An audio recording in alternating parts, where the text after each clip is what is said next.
Hi everyone, and welcome back to our Simple Abundance year with Sarah Ban Beathnach's book, Simple Abundance. On this channel, we explore her principles through the book: joy, harmony, beauty, order, simplicity, and gratitude. We're having quite a year so far. The year is 2020, and this is June 5th. The entry today is called Coming Home to Yourself. And I love this entry. There's so many things to talk about with this one.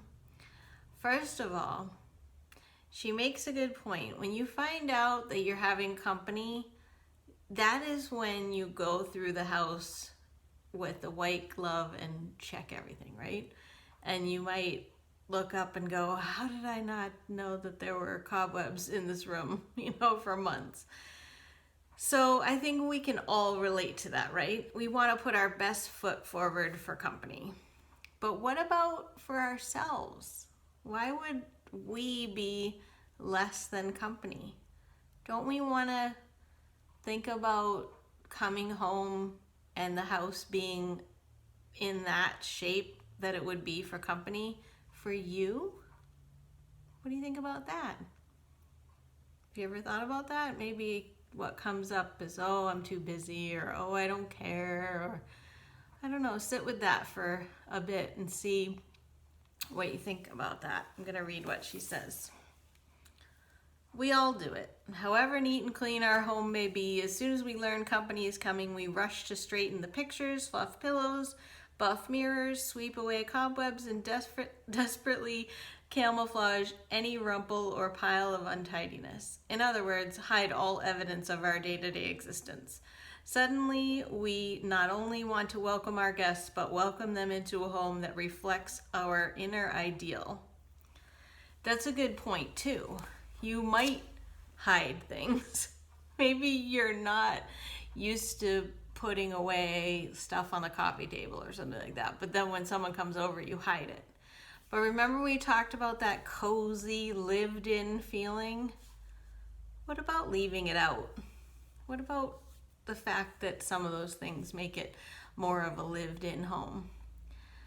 Think about the inner voice about what she's saying. Is like, if you're trying to set this ideal of what your house is really like, but it's really not like that, is that being authentic?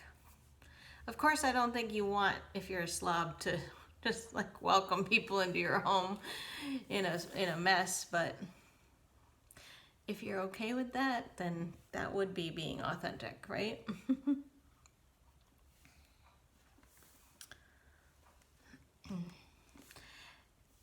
What do you usually do as soon as you walk through the door? This is the next part of it.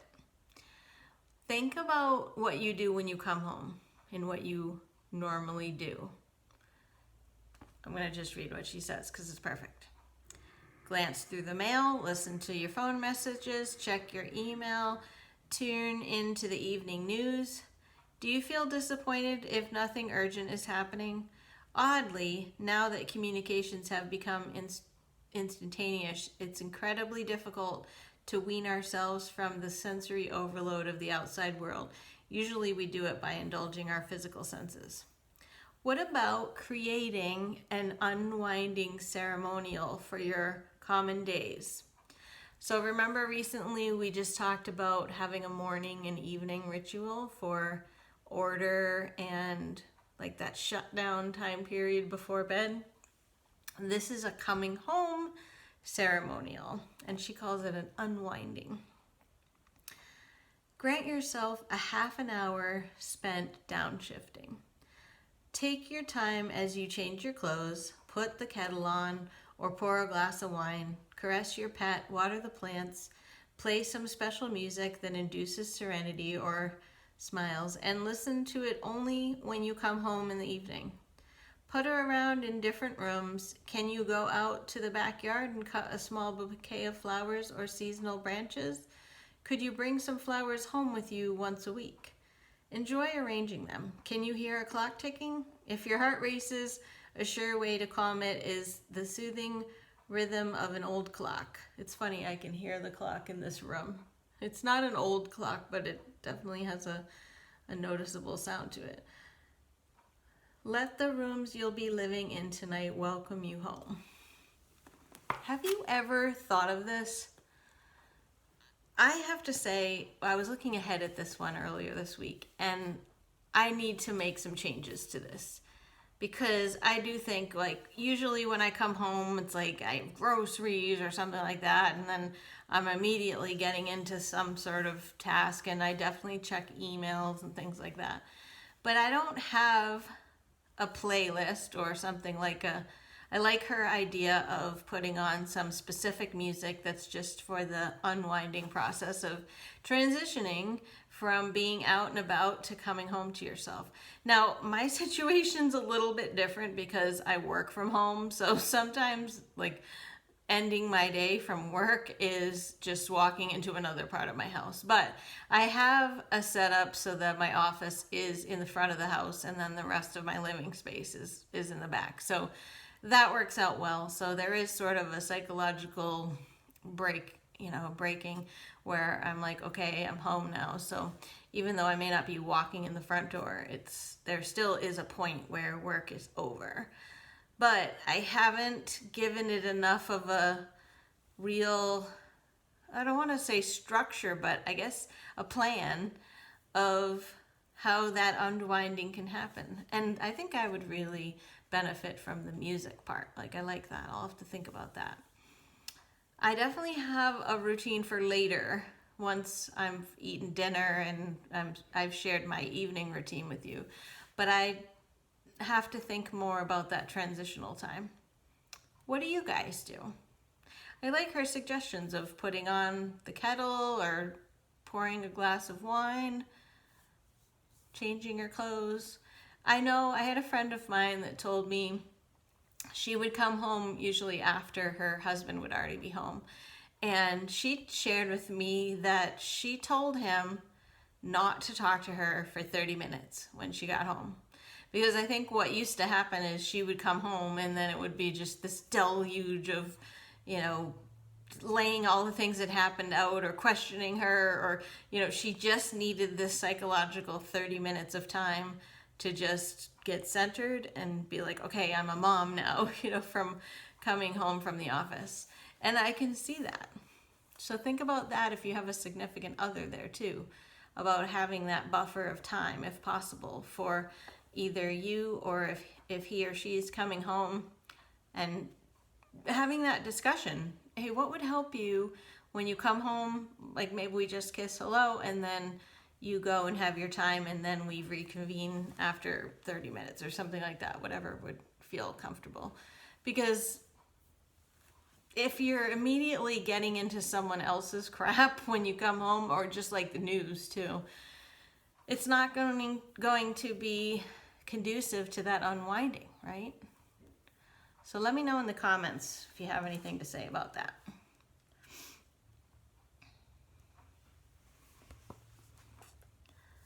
I like this part too because it made me think about the Titanic or Downton Abbey or something. She says, in the past, it was customary for people to freshen up before the evening with a shower and then change of clothing. On those nights when you're so tired you just want to drop, a quick shower before slipping into something comfortable will give you a new boost of energy to enjoy a pleasant evening doing whatever it is you want to do. I agree. I like to shower in the evening mostly, honestly.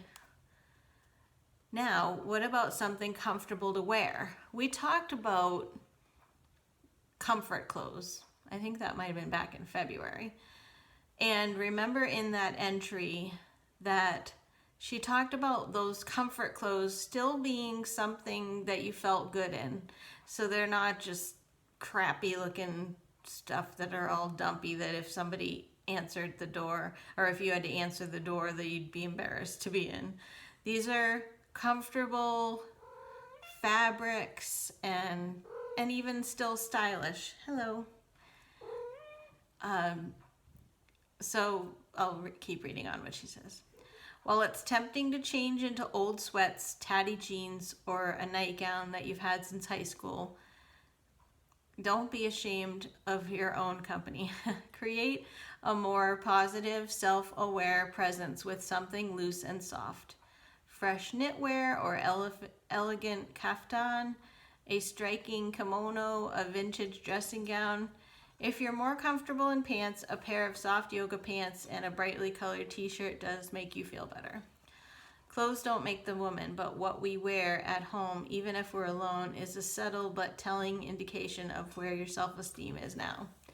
We talked about that in more than one other video during that whole fashion section, that the way that you are putting yourself together, even if you're at home, really is a reflection of how you're feeling inside.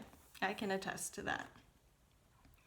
Women tend to have public clothes and private threads. In public, we appear more pulled together physically and emotionally. In private, we're falling apart and let it all hang out. This truth might make you laugh, but when I wonder why I'm not the most spontaneous woman in the world, I realize it's that once I cross the threshold, I'm hanging by a thread, literally. That's another thought. Is coming home to yourself the time that you realize that you're falling apart? That's really something to sit with. Maybe you put on a show for the world and then you come home and really that's when you're just falling apart. I've been there in those moments.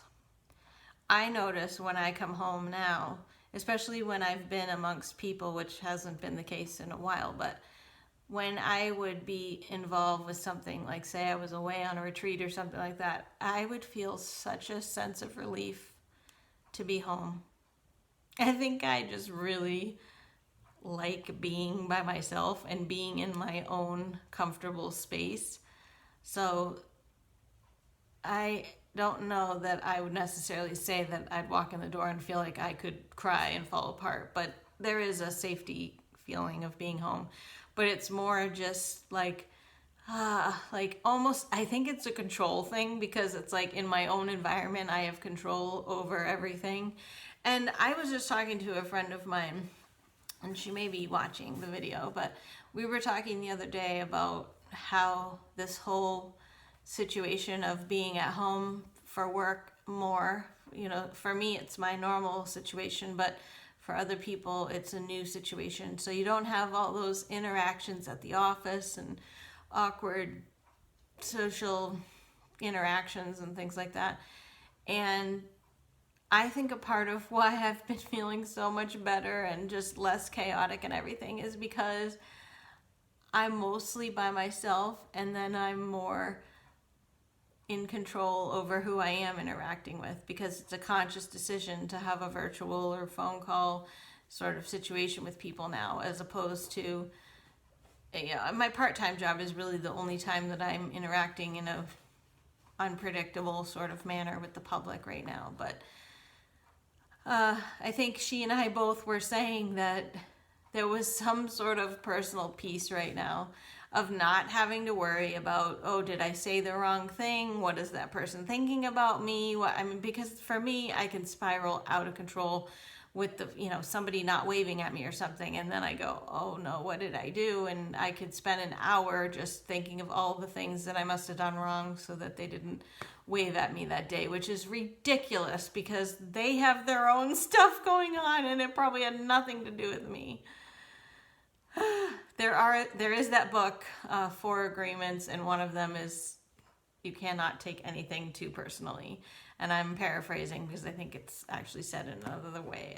Nothing is about you. It's really usually about the other person. But I guess to tie that into the home, and I can't be a hermit and just stay at home all the time, but I'm actually pretty comfortable, and it saves me from a lot of mental anguish over analyzing situations and social things like that. So I get it. And I've had so many times where I am falling apart, and I've shared some of those times with you during this year, because even earlier this year I was really struggling. So yes, I can get what Sarah is saying, that you're home in your bedroom and you can finally cry and you've been holding it all together.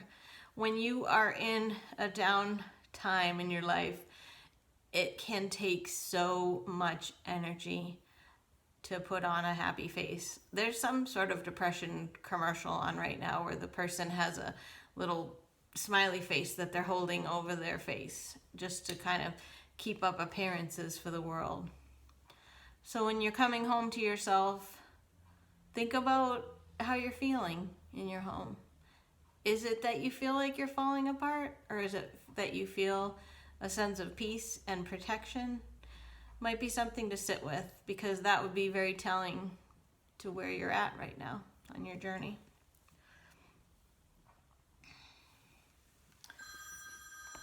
Oh, sorry about that. After you've reconnected to everything living in your environment, and that does include you, get the evening meal started. When it's underway, sort the mail next to the wastebasket. That makes sense. Tossing the junk mail into the trash, or I would say recycling, without opening it. Should you be so fortunate as to have gotten something personal, save it until you can give these rare pleasures the attention they deserve.